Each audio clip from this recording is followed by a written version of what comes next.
জামাতের দাবি পিআর দিতে হবে, আর এনসিপির দাবি শাপলা ছাড়া চলবে না। এখন দুইটা মেজর দল, এই দুইটা দলকে নিয়ে ডক্টর মোহাম্মদ ইউনূস এখন জাতিসংঘে আছেন। বিএনপির বাইরে যে দুইটা দলকে তিনি গুরুত্ব দেন, জামাত এবং এনসিপি, সেই দুইটা দলের দুইটা তুমুল দাবি পিআর হইতেই হবে, শাপলা হইতেই হবে। জুনায়েদ সাকিকে কোট করে আজকে রিপোর্ট কয়েকটা পত্রিকায় দেখলাম যে পিআর শাপলা ছাড়া নির্বাচন হবে না, এমন বক্তব্য বা এমন মনোভাব অত্যন্ত বিপজ্জনক।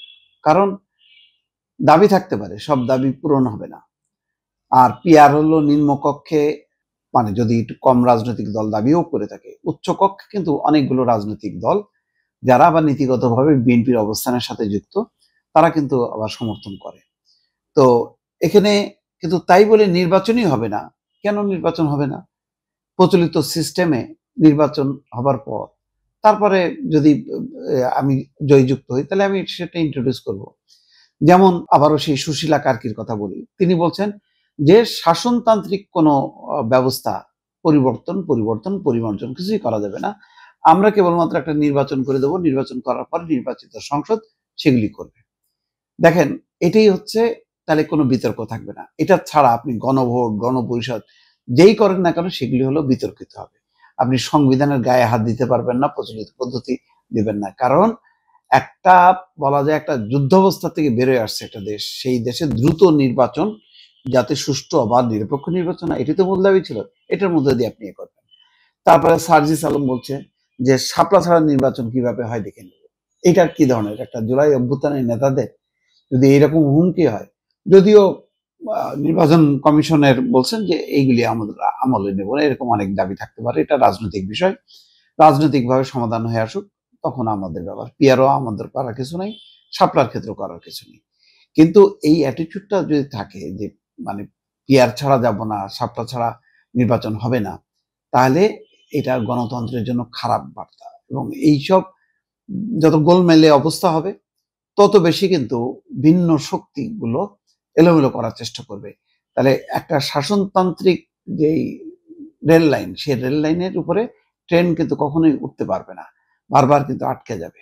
তো এখন সেই অবস্থায় এখন কি করণীয়, এটা রাজনৈতিকভাবে সিদ্ধান্ত নিতে হবে। সবচেয়ে ভালো হয় ডক্টর মোহাম্মদ ইউনূস যেহেতু এখন নিউ ইয়র্কে আছেন, প্রতি রাতে যদি এই তিনটা দলের সাথে সিরিজ বৈঠক, প্রতিদিন যদি রাতের বেলায় বৈঠক করে করে করে এটার একটা সলিউশন করতে পারে, তাহলে ভালো।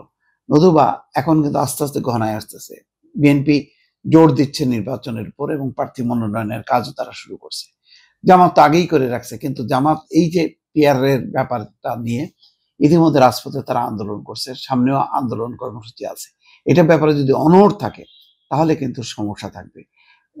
এনসিপি যদি শাপলা নিয়ে ধরেই বসে থাকে, কারণ মানে সিসি কি বলছে যে গণতান্ত্রিক ঐক্য চাইছিল আগে মাহমুদুর রহমান মান্নান, তাদেরকে আমরা দেইনি, তাহলে তাদেরকে যদি না দিয়ে থাকি, তাহলে আমরা এনসিপি কে কেন দেবো? এটা একটা যুক্তি। আরো হয়তো বিস্তারিত ব্যাখ্যা, মানে কি কারণে আসলে শাপলা দেওয়া হচ্ছে না তার নিশ্চয় আছে। কিন্তু প্রতীকটাই কি সব? নির্বাচনটা বড় কথা না? পিআরটাই কি সব? নির্বাচন কি বড় কথা না? মূল কথা তো নির্বাচন। সেই নির্বাচনের আমাদের যে প্রচলিত পদ্ধতি, সেই পদ্ধতির বাইরে যদি অন্য কোনো পদ্ধতি নিতে হয়, তাহলে জনগণের কাছ থেকে ম্যান্ডেট নিতে হবে। আমি নির্বাচনী ম্যানিফেস্টো থেকে দিয়ে বলবো যে আমরা ক্ষমতায় গেলে সংবিধানে আমরা এই পরিবর্তন করে আমরা এই জিনিস ইন্ট্রোডিউস করব। সব দলই করবে। বিএনপির কি সব দাবি পূরণ হবে নাকি? সেটা তো হবে না। কিন্তু তারা তো তাদের সেই পয়েন্টগুলো নিয়ে জনগণের কাছে যাবে।